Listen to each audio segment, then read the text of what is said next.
Hello दोस्तों, मैं इस वीडियो में लेके आया हूँ आप लोगों के लिए अभी हाल ही में आई वैकेंसी जो 27 मार्च से लेकर के आपका 26 अप्रैल तक यानी कि 1 मंथ का इसमें आप लोगों को दिया गया है कि 1 महीने के अंदर आप लोगों को इसका रजिस्ट्रेशन फॉर्म फिलअप करना है। ये मैं बात कर रहा हूँ आपकी जो EPFO है यानी कि कर्मचारी भविष्य निधि संगठन है, इसकी वैकेंसी आई हुई है। ठीक है दोस्तों, तो आइए इस वैकेंसी के बारे में पूरी जानकारी लेते हैं कि इसमें आपका क्या क्वालिफ़िकेशन चाहिए, फॉर्म कब से कब तक अप्लाई करना है।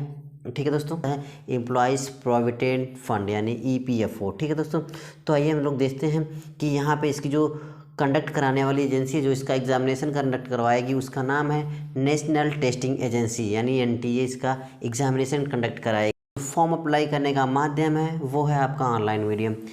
सेकेंड है आपका कि only one application is to be submitted by a candidate for the post यानी कि सिर्फ एक कैंडिडेट के द्वारा एक ही एप्लीकेशन एक्सेप्ट किया जाएगा। अगर एक से ज़्यादा आप लोग फॉर्म अप्लाई करते हैं तो जो आपने लास्ट वाला फॉर्म अप्लाई किया यानी जो बाद में आप अप्लाई करेंगे उसको करेक्ट माना जाएगा। ठीक है दोस्तों, इसमें आपको सैलरी ग्रुप C लेवल 4 के अनुसार मिलेगी और यह सैलरी होगी यानी बेसिक पे इसका होगा 25,500 से लेकर के 81,100 के बीच में होगा। ठीक है, और ऑनलाइन रजिस्ट्रेशन आप एप्लीकेशन कब से कब तक है मैंने बताया दोस्तों 27 मार्च से शुरू होकर के कितना है 26 अप्रैल तक है। अब आइए जानते हैं जो SC ST PWBD और फीमेल, तो यहाँ पे और एक्स सर्विसमैन क्या है यहाँ पे नील लिखा हुआ है यानी कि इनसे कोई भी आपका फ़ी नहीं लिया जाएगा। जबकि ऑल अदर कैटेगरीज कितनी फ़ी है 700 रुपये पर कैंडिडेट के हिसाब से फ़ी आपसे ली जाएगी। और जो आप लोगों को 2 दिन का मौका मिलेगा, कब कब 27 और 28 अप्रैल को मौका दिया जाएगा। यदि आपके एप्लीकेशन फॉर्म में कोई भी मिस्टेक हो गई है तो उसको करेक्शन करने के लिए, वो करेक्शन किस माध्यम से होगा, ऑनलाइन माध्यम से ही उसका करेक्शन किया जाएगा। ठीक है दोस्तों, और जो इसके एडमिट कार्ड के बारे में, इसका एडमिट कार्ड कहाँ से डाउनलोड होगा, ये भी डाउनलोड होगा ऑनलाइन माध्यम से ही डाउनलोड होगा। आप लोग जो यहाँ पे दे रखा है वेबसाइट NTA.nic.in पे यानी recruitment.NTA यानी नेशनल टेस्टिंग एजेंसी .nic.in पर जाकर के आप लोग एडमिट कार्ड डाउनलोड कर सकते हैं। दोस्तों, इसमें आपसे 2 एग्ज़ाम लिए जाएंगे, स्टेज फर्स्ट और स्टेज सेकंड।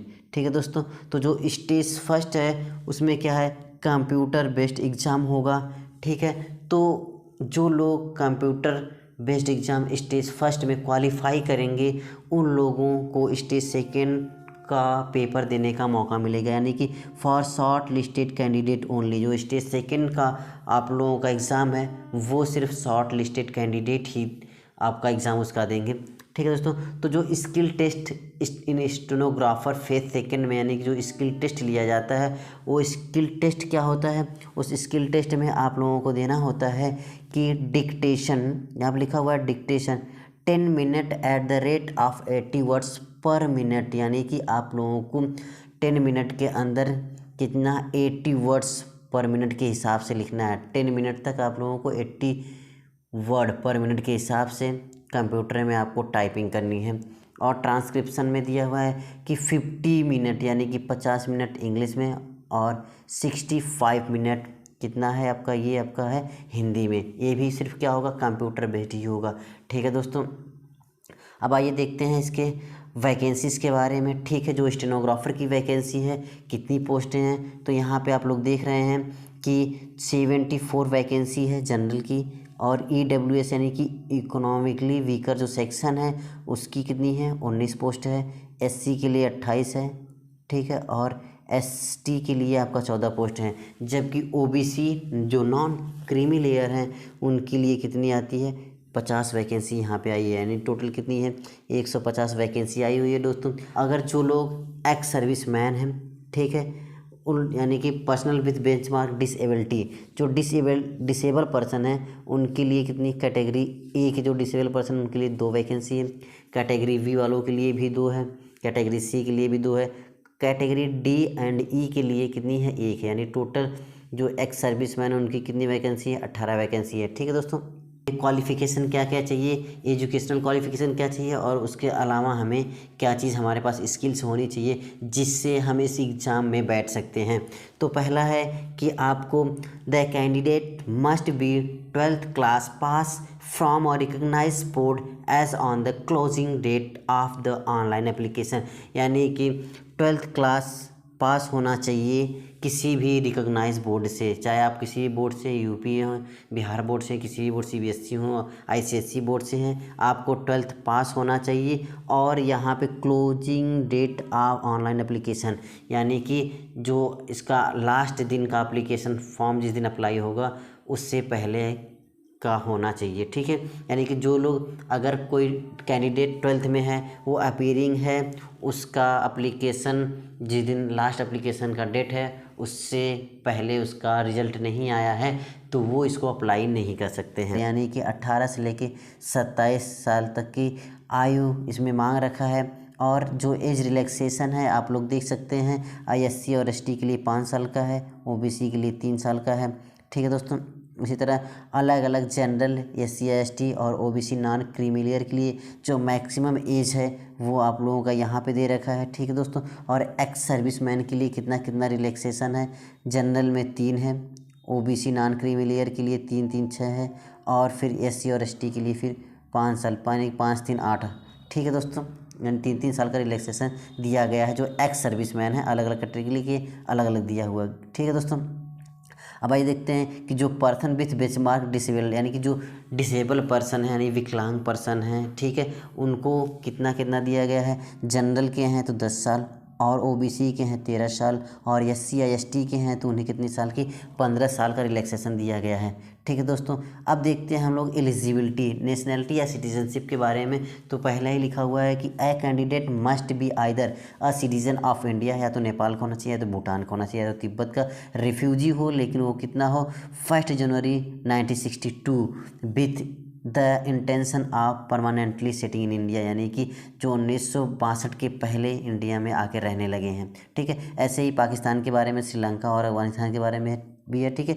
लेकिन क्या है कि वहाँ पे आप लोग देख लीजिएगा कि वहाँ पे शर्तें क्या दे रखा है। जो कंप्यूटर बेस्ड एग्जामिनेशन होगा उसमें आपका कौन कौन सा सब्जेक्ट है, कितने क्वेश्चन पूछे जाएंगे और कितने मार्क्स के होंगे, आपको समय कितना मिलेगा देख लीजिए यहाँ पे। जो आपका पार्ट 1 होगा उसमें आपको जनरल एप्टीट्यूड है वो कितना है, नंबर ऑफ क्वेश्चन 50 है, ठीक है दोस्तों, 200 मार्क्स का होगा।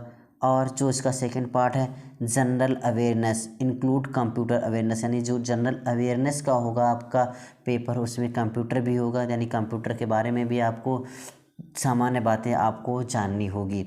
इसमें भी आपका कितना क्वेश्चन होगा, 50 क्वेश्चन होगा, 200 मार्क आपको मिलेंगे, ठीक है। और इंग्लिश लैंग्वेज एंड कॉम्प्रीहेंशन का पेपर होगा, उसमें आप लोगों को कितना लाना है, यानी कि 100 क्वेश्चन आपको अटेम्प्ट करने हैं, उसमें मिलेंगे आपको 400 नंबर, यानी कि टोटल आपको 200 क्वेश्चन अटेम्प्ट करने हैं और नंबर आपको दिया जाएगा 800 नंबर दिया जाएगा। और इसके लिए आप लोगों को समय कितना मिल रहा है, 2 आवर्स 10 मिनट, यानी कि 2 घंटे 10 मिनट, यानी 130 मिनट में आपको 200 क्वेश्चन सॉल्व करने होंगे दोस्तों, ठीक है दोस्तों। ये स्किल टेस्ट आप लोगों को सिर्फ क्वालिफाई करना है, ठीक है दोस्तों। यानी कि जो आपको वर्ड पर मिनट यहाँ पर टाइपिंग करना है, ये सिर्फ इसके लिए रहेगा कि आप लोग मतलब इसमें ये स्किल आपके पास है कि नहीं है, बस इतना ही देखना है। और जो आप लोगों की मेरिट बनेगी, वो जो स्टेज फर्स्ट पेपर होगा आप लोगों का, वो इस वाले पेपर के जो 200 नंबर 200 क्वेश्चन का पेपर होना है, इस पेपर से आपकी मेरिट डिसाइड होगी, ठीक है दोस्तों। तो उम्मीद करता हूँ दोस्तों इस वैकेंसी के बारे में आप लोगों को अच्छी जानकारी मिली होगी। तो अगर इसके बारे में और भी जानकारी चाहिए, या फिर मैं इस पे एक और वीडियो लेके आऊँगा कि अगर कोई स्टूडेंट स्टेनोग्राफ़र बनना चाहता है, पहले बात तो उस वीडियो में बताऊँगा स्टेनोग्राफ़र होता क्या है, वो काम क्या करता है। और कोई भी कैंडिडेट अगर स्टेनोग्राफ़र बनना चाहता है तो उसे कितनी पढ़ाई करनी होगी, क्या पढ़ाई करनी होगी, और कैसे वो अपने आप को एक स्टेनोग्राफ़र के रूप में तैयार कर सकता है, ठीक है दोस्तों। तो अगर वीडियो अच्छी लगी हो तो मेरे चैनल को लाइक, सब्सक्राइब एंड ज़्यादा से ज़्यादा शेयर करिए।